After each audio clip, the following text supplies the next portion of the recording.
Isso. Ah, melhora quando eu tô aí também. Melhora quando eu tô nesse canto. É? Melhora quando eu estiver nesse canto, aí vai melhorar também. Abrir, ó. É, ela já dá uma iluminada nesse canto. É, ó. É, que vai. Opa, puxa. Então agora eu vou pôr em cima. Vou pôr ali assim. Se você puser duas embaixo aqui, É, né? puxando pra cima, clareia tudo isso. Sim. Já postei até. É que é assim quando você tá fazendo a gravação aqui. Sim. É, pelo menos pra improvisar, né, por enquanto, né? É. Porque tem equipamento profissional que é o ideal mesmo, né? Daí não diminui a claridade de cima, certo? Vai diminuir, mas ela fica uma luz mais... Não pega tanto esse reflexo, sabe? Esse reflexo aqui, ó. Esse reflexo não é correto, não é certo, né, pros vídeos, né? Mas melhorou já. É, então.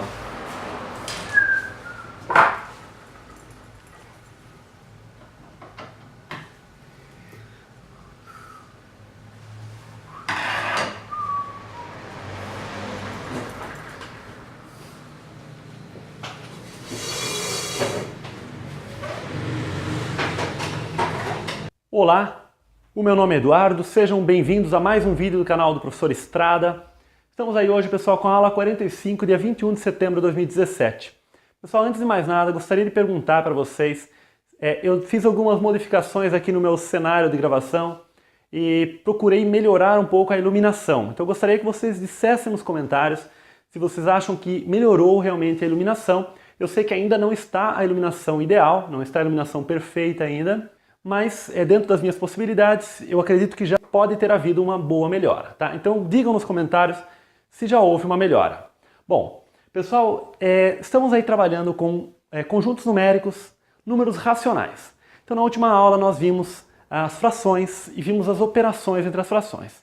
Operação da soma, subtração entre frações, soma e subtração, multiplicação e divisão entre frações. Também comentei sobre a radiciação e a potenciação de frações, que nós já havíamos visto as propriedades anteriormente. Quanto à soma, nós procuramos justificar da melhor maneira, procurando igualar os denominadores. Quanto à multiplicação, nós acabamos não justificando a multiplicação de uma maneira tão teórica, tá?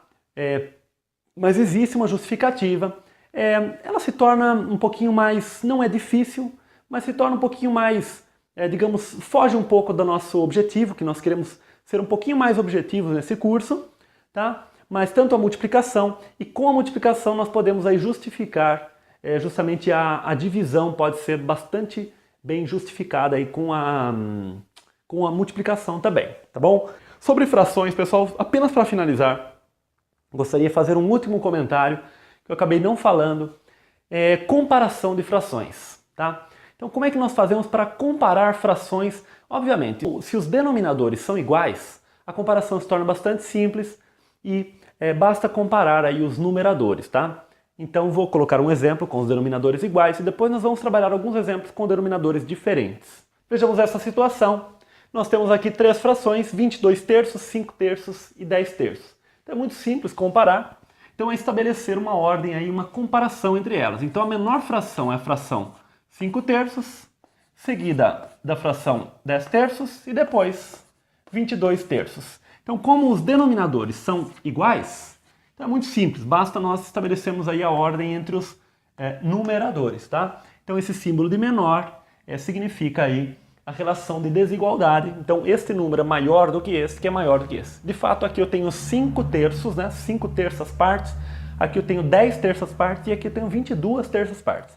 Então, obviamente, não tem muito mistério aí quando os denominadores são iguais. Por outro lado, pessoal, quando os denominadores são diferentes, nós temos que fazer os quê? Nós temos uma das maneiras, é claro, maneira mais braçal, digamos assim, é nós fazermos a conta e vermos qual é o número decimal que representa cada uma dessas frações, tá? Então aqui 2 terços é aproximadamente 0,66, 1 quarto 0,25, 3 oitavos é 0,375. Então, obviamente, 0,25 é o menor, 1 quarto é menor do que 3 oitavos e 2 terços aí é o maior de todos. Então, seria 1 quarto menor do que 3 oitavos, menor do que 2 terços. Então essa é uma forma. Mas essa, digamos, não é uma forma mais elegante, a forma mais limpa, assim, digamos, de se fazer esse exercício. A forma mais simples aí de nós compararmos frações é através da obtenção de frações equivalentes, com o mesmo denominador. Nós vimos na aula passada que para obter frações equivalentes com o mesmo denominador, nós temos que ter um múltiplo comum dos denominadores. Ora, é muito interessante que nós peguemos não apenas um múltiplo comum, mas que seja o mínimo múltiplo comum para que nós trabalhemos com números menores, né?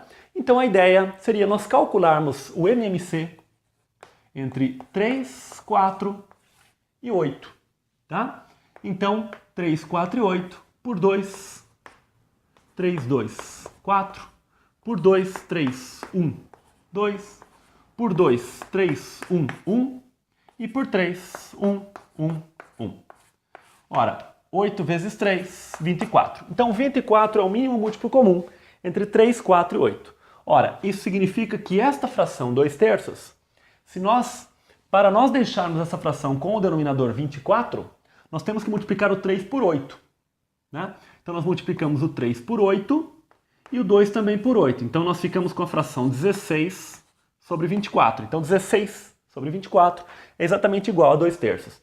Uma forma mais simples de fazer isso, pessoal, é fazer o seguinte. Como nós temos esse denominador 24, 24 dividido por 3 resulta 8, que é justamente o número que nós multiplicamos o 3 para chegar no 24.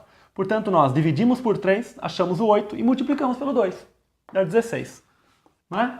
Então, por exemplo, aqui nós temos o 24 no denominador, 24 dividido por 4 dá 6. 6 vezes 1, 6. De fato, nós multiplicamos por 6 em cima e embaixo. Então, a maneira como nós encontramos esse 6 é dividindo o denominador comum pelo 4. Né? É um algoritmo que nós fazemos aí. No caso da soma de frações, nós explicamos isso aí para vocês. E 3/8 é nada mais nada menos que 24 divide por 8, 3 vezes 3, 9. Agora que nós estamos com o mesmo denominador, nós podemos comparar facilmente e ver que esta fração é a menor de todas, seguida desta e depois esta.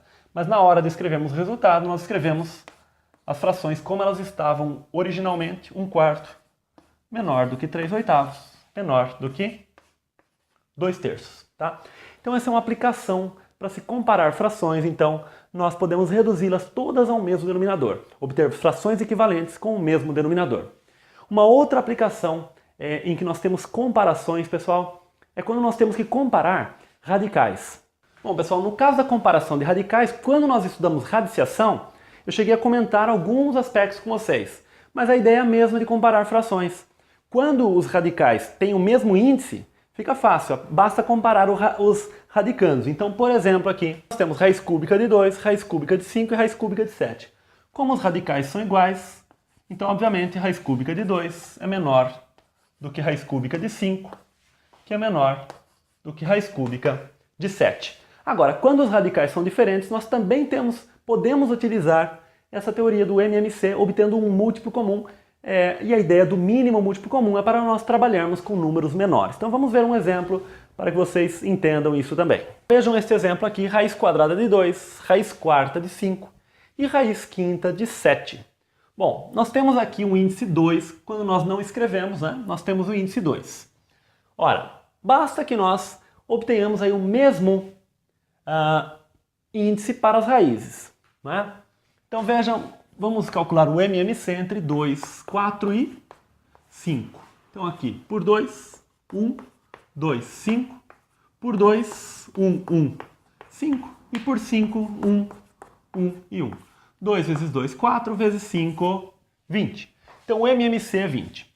Ora, então esta raiz quadrada de 2, nós podemos, deste índice 2, podemos fazer chegar no índice 20. Ora, mas quando nós multiplicamos o índice por 10, para chegar do 2 chegarmos no 20, nós também elevamos a potência que está dentro, radicando por 10.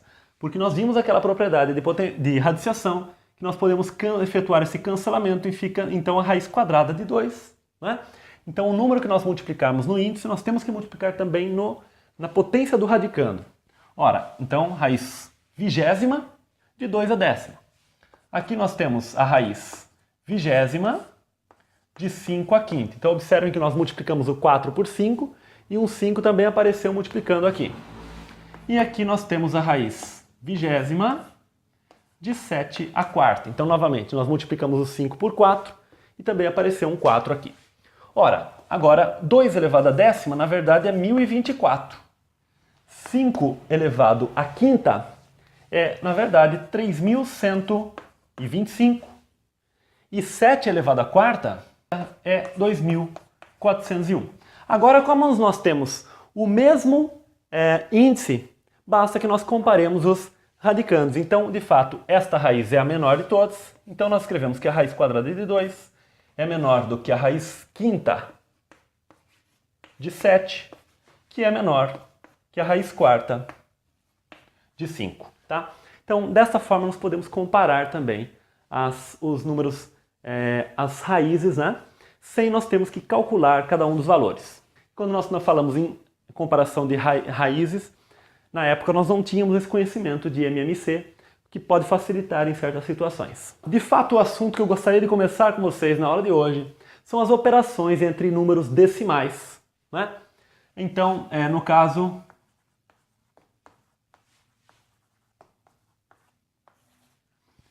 caso, números racionais, tá?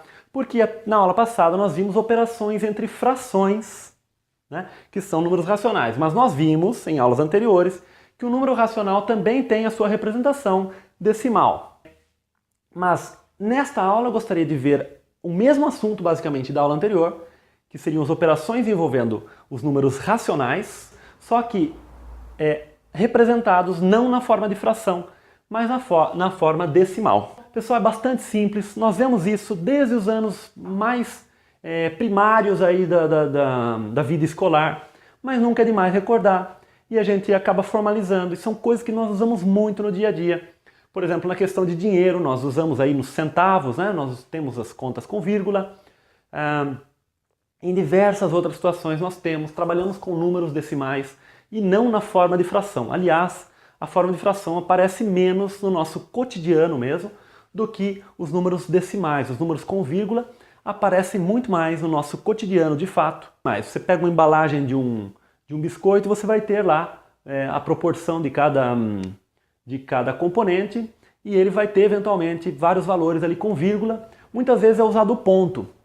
Pessoal, essa questão de usar o ponto ou usar a vírgula tem mais a ver aí com o sistema americano, né, britânico, e com o sistema brasileiro, né, e praticamente do resto do mundo, né.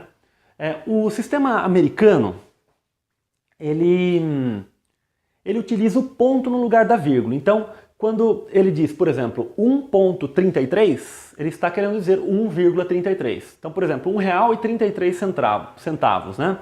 Eles vão escrever 1,33 dólares. Né? Então, eles usam o ponto no lugar da vírgula. E interessante observar também que eles usam também a vírgula no lugar do ponto. Né? Então, para separar casas de milhares, nós utilizamos o ponto. Milhar, milhão, bilhão, nós utilizamos o ponto daí. Né? E eles usam a vírgula. Então, eles acabam invertendo o sentido aí. Os britânicos, os americanos, né? Essa cultura mais, digamos, anglo-saxônica, acaba utilizando o ponto no lugar da vírgula e a vírgula no lugar do ponto. É uma tradição. Infelizmente, nós temos que conviver com isso, tá? Mas aqui no Brasil, e em boa parte do mundo, na maior parte, na verdade, nós usamos a vírgula para separar as casas decimais da parte inteira, né? A parte inteira da parte decimal, e o ponto somente para separar as classes de um número, né? Que são a classe das unidades, a classe do milhar, a classe do milhão, né? Então, para separar as classes, nós temos o ponto. Muitas vezes nós até omitimos esse ponto, não colocamos o ponto, para questão de até mais clareza mesmo, né? E evitar que possa eventualmente ser confundido com uma vírgula, tá? Bom, então vamos começar com as operações, pessoal. Vamos começar com a soma e a subtração, é claro. Né? Vou trabalhar através de exemplos, pois, como eu disse para vocês, é uma teoria bastante simples, eu quero apenas fazer uma revisão aqui com vocês. Bom, turma, quando nós temos que fazer aí a soma ou a subtração com números decimais, números com vírgula, a primeira recomendação é a seguinte: colocar vírgula embaixo de vírgula, bem alinhado, e casa embaixo de casa. Então, por exemplo, aqui nós temos a casa das unidades, da parte... Então, à esquerda da vírgula nós temos a parte inteira e à direita nós temos a parte decimal. Bom, é colocar vírgula embaixo de vírgula. Esta aqui é a unidade. Então a casa das unidades está alinhada, a casa das dezenas está alinhada, mas eu não coloquei essa casa aqui. Poderia colocar até um zero aqui, mas não há necessidade. Segunda recomendação, nós observamos qual é o número que tem o maior número de casas decimais. Ora, este primeiro aqui tem 3 casas decimais, então nós fazemos todos os números terem aquele mesmo número de casas decimais. No caso aqui 23,47, nós enxergamos como 23,470, que é a mesma coisa, tá? Porque 47 centésimos é a mesma coisa que 470 milésimos, tá? Então nós temos aqui 4 décimos e 7 centésimos, ou 47 centésimos, 470 milésimos, né? 3 décimos, 4 centésimos e 2 milésimos, 34 centésimos e 2 milésimos, ou 342 milésimos. Então, são as casas décimo, centésimo e milésimo, tá? E esta aqui é a parte inteira que está à esquerda aqui. Bom, uma vez tendo feito dessa forma, basta fazer a soma normalmente, tá? Então, a soma, 2 mais 0, 2, 4 mais 7, 11, passa 1, 4 mais 3, 7, 8. Copia a vírgula, 3 mais 1, 4, e 2, não tem mais nada aqui em cima, então continua 2. Então 24,812 é a resposta aqui. Bom, um outro detalhe aqui sobre a soma é que nós podemos somar mais do que 2 parcelas aqui, né? Podemos ter mais do que 2 parcelas. Diferente da subtração, que nós podemos subtrair apenas um número do outro, nós já vamos ver o nome disso aí. Bom, então no caso da soma, apenas por questão de formalidade, esses 2 componentes aqui recebem o nome de parcelas da soma, e este valor final aqui recebe o nome de resultado ou total, né? Resultado ou total, ou soma eventualmente. Neste caso aqui nós temos 3 parcelas, então uma observação importante é que no caso da soma nós podemos ter 3, 4, 5, 6, qualquer número de parcelas. E a recomendação é a mesma, colocar sempre vírgula embaixo de vírgula, a parte inteira sempre unidade embaixo de unidade, dezena embaixo de dezena quando houver, e completar com base no maior número de casas decimais, né? Então nós temos esse número com 4 casas decimais, nós igualamos aqui 4 casas, e esse aqui também com 4. Veja que cada casa está sobre a sua respectiva. Então a casa dos décimos está alinhada, a casa dos centésimos, a casa dos milésimos e a casa dos décimos de milésimo, né? Ok, uma vez tendo feito isso, basta nós somarmos tranquilamente 1 mais 0 mais 0, 1, 2, 0 e 2, 4, 3 e 8, 11, 9 com 8, 17, 18, foi 1, 7 com 4, 11, 12, foi 1 novamente, 3 com 1, 4. Então 42,8141 é o resultado dessa soma aqui. No caso da subtração, é idêntica à subtração normal que nós fazemos aí, mas também nós devemos colocar vírgula embaixo de vírgula, mas só podemos ter 2 elementos aí que compõem, que nós chamamos aí de minuendo e subtraindo, tá? Então esse primeiro elemento aqui recebe o nome de minuendo e esse de baixo o subtraindo. E o resultado é o valor da diferença, né? Nós chamamos de diferença ou resultado, né? Diferença ou resultado também, porque não deixa de ser um resultado.